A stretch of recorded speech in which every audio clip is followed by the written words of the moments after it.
Greetings, I am Lies. And I am Scandal. And let's play a game together. Yes. Alrighty, so welcome aboard once again to the Doki Dokis of the Literature Club. We keep forgetting to say let's join a literature club together, and I think we've missed our window now. Oh no, it's too late. And you called it out. What? You've called it out, that's why. We've missed our window because you called it out. You have completely ruined this for me! Oh my god! Why did you have to point it out? My entire life is over. I therefore will have to go and commit seppuku. Maybe next time we can say let's attend a literature club? Let's attend the literature club. Exactly, that's novelty. We're just going to keep forgetting to do this every time. Of course, we'll never do it. It's going to be in the episode. Damn, we should have said this thing. Ah, dang! Okay. So just force yourself to get something down on paper and tidy it up later. Another way to think about it is this. I'm just going to keep talking. This is actually kind of a long monologue. I know. What if we have an entire episode that's just talking to Monika at this point? I'm like, wow, this is Monika going, please talk to Sayori. This is all about Sayori. Now Sayori this, Sayori that, and now let me talk to you about how to lit. But also, I'm just going to keep talking to you because I seem to just really want your attention, but mostly I'm just kind of shy and nervous, but I'm trying to sound real confident, so I'm just not going to shut up. So if you keep your pen in the same spot for too long, you'll just get a big dark puddle of ink. Depending on the kind of pen you use, actually, like a lot of rollerball pens don't do that. But you know, if you're using like a fountain pen, you totally can get that. Yeah, a puddle of ink. Sorry, what? Just be careful when you're using your pen. Keep it moving so you're keeping to create, new things, making new content, honey. Blah, blah, blah, blah, blah, blah, blah, blah, blah. It was actually one of the things, there was exercises that I remember doing in my high school that I went to, because I went to a charter school when I was a kid. For part of your high school? For part of my high school, for pretty much my whole high school. Okay. And what happened was that they taught us how to do free writing, which was also basically stream of consciousness writing. So they would also, it was an activity intended to teach you also to direct your thoughts, because you were trying to write basically whatever you were thinking of, and then so it would literally sometimes turn into you going, I'm gonna go off about this thing, and suddenly being like, there's an eyelid, look at the eye, like you really become the crab meme, crab, hand, like you're scared, and so you would watch people, basically they would start to develop their skills for being able to direct your thoughts better into the topic you were aiming towards. So it was basically an interesting exercise that I thought was actually a lot of fun. So I wonder if she's kind of trying to describe that, but probably not as much. Or likely she's just like, it seems like she's a little bit nervous at this point, going, I'm trying to leadership, and I'm trying to wrap this conversation up somehow. Sounds a little at this point, she's been so repetitive and run into so many different topics that she's a little bit like she's panicking. Right? I don't even know. So, just move your hand and go with the flow, but not the ink flow, or maybe with the ink flow, but don't let the ink keep flowing in one place. Have you been, drinking a ton of coffee or something? I tried one of those Twinkies that Sayori feeds you. Oh my god. It's more sugar than I'm really used to. Excuse me, they're my Twinkies. They're my special Twinks.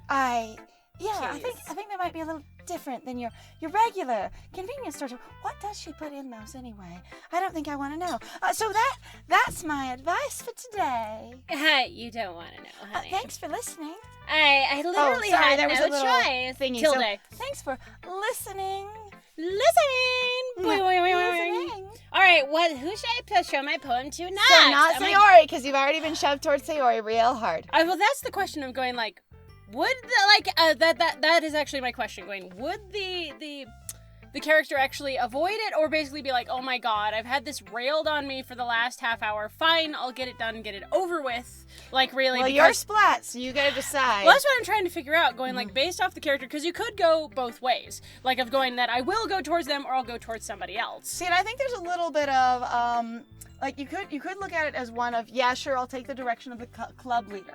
So I'll go and show it to Sayori whether I want to or not, because that's the club leader. Right. And I want to look like I'm at least phoning it in and participating. And pretending, and I'm going along with I will do the thing. Or also, if I want to encourage organized activity in this club instead of just sitting there, I'll go, oh look, when you give direction, I will take it, which will encourage you to give direction. Right, and the faster I get this done with, the faster I get to go home. And if you said I have to go talk to Sayori, I should just go fucking talk to Sayori. And if we're all given tasks to do and you start giving them to us, then I can get them done, and then I can later. Yep, bye. So that sounds like a reasonable one. The other one would be of going, holy crap, you just told me what to do and I do not want to do that. And I was just annoyed with Sayori and we just had this irritating exchange. So I am not going to listen to you and do this because I'm just like, eh. However, there is also that level of going that Splat does have, at least based on the text too, of some amount of like a caretaking, basically going for Sayori. So going like, I'm not going to do this for me, but I'll do it for you. And also now somebody else has come in and basically kind of called me out on it and going like, okay, well, I feel somewhat guilty, but I'll never own up to it. Okay, then Sayori sounds reasonable from those two analyses. So let's go ahead. We have to bring the mouse in. We're going to go to Sayori. And then we'll loo it out again. Swoosh. All right, goodbye. Oh, my goodness. This is so good, Splat. It's not better than I thought because I think you're amazing, but it's better than I could think It's not better than I of. thought because you are amazing. Mhm. I love that backhanded compliment. My God. Ouch. I just like, right now, ouch. With a big grin on my face. Ouch. But it is better than I could think of myself, so wow. I love it! I had no idea you were such a good writer. I've never seen any of your work ever before, and I don't even know if you've ever even written anything, except that one thing you blabbed off when she first said poetry that was about me. I'll just say it was about me. It was about me. Which is the flattering part, was that you thought of me and included me, and we'll just ignore the content. And I think you're so good at this. Sayori, oh my God, you must be seriously overreacting because, oh my God, do you not recognize where all these lines came from? Like, so there was this particular anime, and there was that one that I was watching, and there was this one, and then there was that one, and then there was this one. Oh, and then I went back to that one again. I swear we are going to compose this stupid Oh poem my God. using the words we used and shove it up on Tumblr. It just like we will put that in the description of the one we do it on because it's going to be great. It'll I be don't so even bad. know how we're gonna do this, but it'll be great. It'll be so good. I haven't spent time writing poems for ages, and they were always ridiculous rhyming ones. I really still want to go like find my stupid book of poems or things. They're so bad. But All right, here we go. Seriously, I'm not a good writer at all. Like, I am not. oh my God, I know what I'm good at. You and have- it's not that, honey. You have such terrible standards. Oh my God. Well, that's just sort of, on brand for you. Sounds It's about okay. I honestly have no idea what I'm doing. Well, maybe that's why. Because I have no idea what I like either. Are you so just you have trying to make us feel better? no idea what you're doing, and then I suddenly like whatever this is, and I have no idea what that is. Huh? Like, that really does sort of sound like she's like, oh God, time to backpedal. No, I don't know what I like either. Like, there's this weird level of where I can't decide if Sayori is basically the protagonist experience of going like, I'm just trying to be a people pleaser kind of thing, and I'm afraid of basically making anybody really upset. Like, I have interests. She clearly has things she likes to do. And cares about, But she's afraid, basically, with various different people of being a contrarian, more or less, or of being accused of being a contrarian, I guess, being or having a opposing. downer, or any You're of those just things. constantly in the way, and especially with somebody like Splat. Like, Yeah. fuck that, man. Like, you'd be like, dude, I'm gonna be abused every single day. There's Damn. also some level of going that she could be just basically presenting herself as a blank slate and going, whatever it is you do, I will like. Right. And there's sort of that opening for like flirtiness or connection or whatever of going, yeah, but anything you do, since I don't know what I like, all I like Is implied you. is you and your stuff. Yeah. And so it doesn't matter what you choose. Ugh, jeez. Oh my God. Why would I freaking come up with that anyway? Why do I keep saying jeez? It sounds really weird for me. Like, I'm sure Yuri's opinion has to be a little more constructive than this. Oh my God. Maybe even Natsuki's. Just because Sayori doesn't give any helpful feedback at all. all. And She suddenly just I says, care about feedback. it's good. And Why do I isn't- care about feedback? Probably because I read about it when I was reading about how to poets. I wasn't reading that. Oh. I was watching anime to write down my stuff. When somebody was talking in the anime about criticism and critique, they really went off on a bitch fit, and you got to hear it. And it was about how criticism has to be constructive. I was watching the OP. And it was beautiful. And I saw in the OP that it was just like the most beautiful music, and it aligned so well that I knew I just had to do it. It was very impressive. It was very, very and just important. so meaningless feedback is, feedback that is non-specific is not helpful. Just generically like, are you sure you don't like it? Just because I wrote it. Ha! Blushes profusely. Huh? Well... Oh, that is like a... No. That's probably maybe part of it over there. Off in the abyss. No, Sayori has tastes or preferences, but... I'm sure that's part of it. I suppose? Just sure, yeah. Wow. I love the, sheer dead, because most of the other stories, they'd be like, oh, well, I'm sure, blushy, that they'd totally be part of it. This is a dead on, well, I'm sure that's part of it over, maybe, yeah. I think I understand you better than a lot of people. Let me just pitch myself as, a good companion for you and someone that should stay in your life because, you want to be understood and everyone wants to be seen and appreciated and validated by forces outside of themselves. And since I know who you are pretty well, really well, I've paid a lot of attention to you, that I can recognize you better than other people. And so you should keep me around. Oh my god, you sound like an obsessive otaku. What the crap? So, when I read your poem, it's not... Oh, when I read your poem. Oh. When I read your poem, it's not just a poem. It's a Splat poem. And that makes it feel extra special. Almost like it was written for me, or with me in mind, or since I am a part of your life, I'm connected to it. My god, look at this, guys. I literally cannot go anywhere, and I just have this limpet that likes to attach itself to me. And it's just it's Sayori colored, and I don't know what to do with it. I can feel your feelings in it. No, actually, I literally just went for whatever rhymed, but okay, keep telling yourself that. Sayori hugs the sheet against her chest. Against her embarrassing chest. Crinkle. Crinkle. Crinkle. Crinkle, crinkle. You're crinkling my poem. You're so weird, Sayori. Oh my god. I'm really happy just that you wrote one. And also I'm really happy that you actually did anything for the literature club at all. Because I was really afraid somewhere down in me that if I drug you here and then sort of demanded that you join by peer pressure, which worked. And I'm so glad that you just wouldn't participate and would just kind of be here and be a dead weight. And so I'm just really, really happy that that's not the case. I can only imagine what this game would be like to play on your own and how much, for me, I'm having this weird sort of dissonance with myself. I'm going, if I was playing this game on my own, I think I would hate Sayori. Okay. Solidly. Basically, because she's that really, she seems to be trying to be styled as that sort of clingy, I am available to you no matter what kind of character, and I'm just sort of cute and awkward. Hopeless, romantic, disorganized, and awkward, sort of like baggage. Yeah. Mm-hmm. Which gets styled very often in stories like this. Because I won't say games, because we haven't really played, shockingly, a lot of Otome games.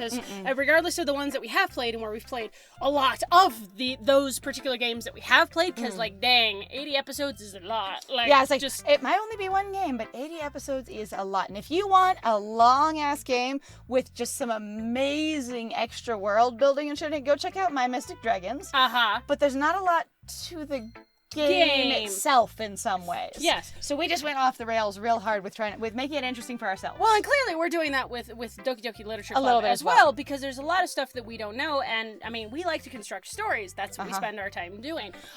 There is more here to work with, though, which is nice. Yes, and it's actually kind of interesting. But I'm also, though, we have that sort of background setup where I'm like, I'm still low key going, there's the horror, and it's interesting to have that sort of background information just sort of hovering, going, where is this gonna go? So sometimes I'm just sitting here and going, if it's supposed to be unexpected horror, my brain's like, it's not even going to be anything psychological. It's not even going to be anything. It's just going to be suddenly this creepy Jump screen. horror. Yeah. Just pap onto the screen or just oozing out of the closet. You're just going to have this sort of like experience of suddenly everything in the background just totally starts crumbling Silent Hill style. Or everyone or other characters start showing up and they're a bit insane, Uzumaki style or something like that. Just or Junji Ito suddenly is just like it's just the Junji Ito creeping horror kind of stuff. You know what makes me feel bad? Huh. I don't get it. Like I don't. So my biggest thing is for me. Like I have read several Junji Ito stories, but they've never meant anything to me. They was like, oh God, they're so terrifying, blah blah blah, and I'm just like, I don't. I've read a couple, them. and they were very interesting. Like they for look me, they were very interesting, and they looked striking. I was gonna say the one that creeped me out was actually the movie adaptation of Uzumaki, of Spiral, and it was the Japanese movie adaptation that I saw. I watched it with subtitles years ago, and I say years ago, it wasn't actually that long ago, but it was a few years ago. It was a few years ago when I was really quite a bit younger though, because Blockbuster was still open. It was the last Blockbuster that was in the the area I was in, and it was one of the last things I rented there before they closed down. Interestingly enough, and I didn't know they were closing down because I wasn't connected to pop culture at all at that point. I was very much like, I am in my own tiny world. Just watching Blockbusters. Yeah, I would walk down to the Blockbuster and, with my money I would rent. And then I would, get the you get the 5 for 5 deal kind of thing on your not new releases. And then all weekend by myself I'd just watch, movies and I'd have 5 different movies. Oh God, I remember stuff like that. It's been so long. Anyway, so there was that. But anyway, I just keep waiting for that. I keep waiting for, my brain keeps going, but it's supposed to be horrifying. So there's going to be something somewhere in the background rather than it building up in the foreground, Right. And so my brain just keeps waiting for either a jump looking scare in the background or something horrifying, something yeah. like they just suddenly a face peeking out of the closet. Going hello. Kind of thing. I'm just like, ooh. All right. No, so I'm just happy that you wrote one. It just reminds me of how you're really a part of the club now. It was serious. I was on the right track. She's just like, you're here and you're staying because you've participated. Poor thing. Like, it really is one of those things where, like, character-wise, I really honestly, like, it's interesting, honestly, playing games and then talking about them out loud and recognizing, especially with someone else, of going, God, either I was so much more unfeeling by myself, or just really you really realize how much you get stuck in your own head with your own experiences. You get railroaded basically by your own expectations. Additionally, there's a level of immersion that happens where it's your expectations, where all of your archetypes coming together of what you're used to in playing a game and what you expect out of it and what you're looking for in that moment. Or just in stories. I was gonna say, and then also how the writers catch and grab you and basically put you on their track of story, your suspension of disbelief, convincing you that this story is all that matters, and then dragging you to the details they want you to care about and putting the priorities in place where they want them. Right. And there really is that thing where if an author connects well with their reader, and some, any book is not going to connect with some people, so it's well with the individual reader, even if it's a very popular book. Yeah. They're going to be able to lead you with their words to the same value systems that they were writing. Right. And so you actually have to step outside of that experience of reading it immersively to then look at it and go, well, what else is going on here? Which is why huge fandom groups that I've only, been introduced to in the last couple of years are fascinating, because they really will bring in so much information that you really can't digest or prioritize while reading the story and still have any connection to the story at all. Yeah. And so it's a really cool thing. But I was also going to say one of the things that I thought was really fascinating about, basically fandoms or ideas of, stories is that a lot of people seem to they really seem to forget that also the author is flawed. So that's actually one of the reasons why I've really enjoyed audiobooks. So I have a really big habit of actually taking an audiobook for a story and putting it on a higher speed, because actually if you sit there and you linger too long, one with the narrator or with the story, you do get lost in the story and you don't see as well, to me, basically the details where they actually fell apart, where the story doesn't make sense, where you go literally going, like, let's say in a plot point, you're like, that aggressive thing literally just happened yesterday and you're acting like it was 4 months ago. Yeah, so my friend's actually broken this process down for me a couple of times, and it is, because when you're performing an audiobook, you pace it to some degree if Yeah. you're wanting dramatic effect. Yes. If you're wanting to basically push the reader to a certain feel, or if Right. you're going, here are the emotions I'm feeling in this scene, so I'm going to perform them for you. And that gives you a different flavor to the book than if you're reading it yourself, and also if you read it at a faster speed, then those emotions can be conveyed effectively. Right. Well, which is what I'm saying. Even though, like, if you're reading the book, you still get lost, though, in what the author's created, because there's a certain amount of pacing that it trains you to do in your own set internally. Yes, also how it's structured on the page. Right. But So the same, speeding it up can be really interesting. and it could really mess with you. So I actually encourage people that if you can, try to basically get like audiobooks from your local library and go listen to them, because I always recommend that because it's free.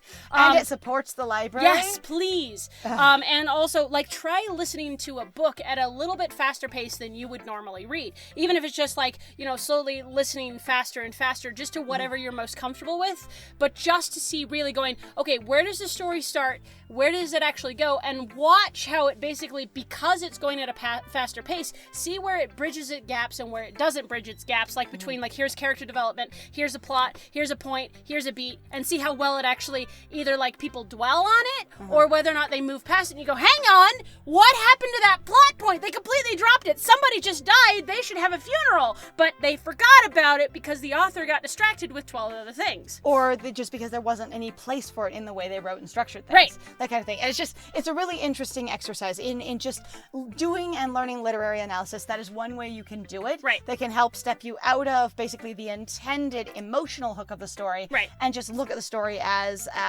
basically its structure. Yes, absolutely. Anyway. Or at least it's something that I found this to be useful for me. I know it won't work for everyone, so definitely, it's also a skill, I think. Which is one kind of tool. Yeah. So yeah. Oh, yeah, absolutely. Anyway, so we're going to find out that we are really part of the club now. Next time, yay! Absolutely. So thank you very much, guys, though, for joining us. If you like what we do, please feel free to like, comment, and subscribe. And please also feel free to go check out our Ko-Fi or our Patreon. We got some links in the description down below. Yep. Please also feel free, if you're having a good time with us, to share our videos, to talk about them, to, if something made you laugh or you had a conversation piece you kind of wanted to start, or maybe even if you had something you wanted to remember, please feel free to share. Yes. Other than that, though, I have been Scandal. And I have been Lies.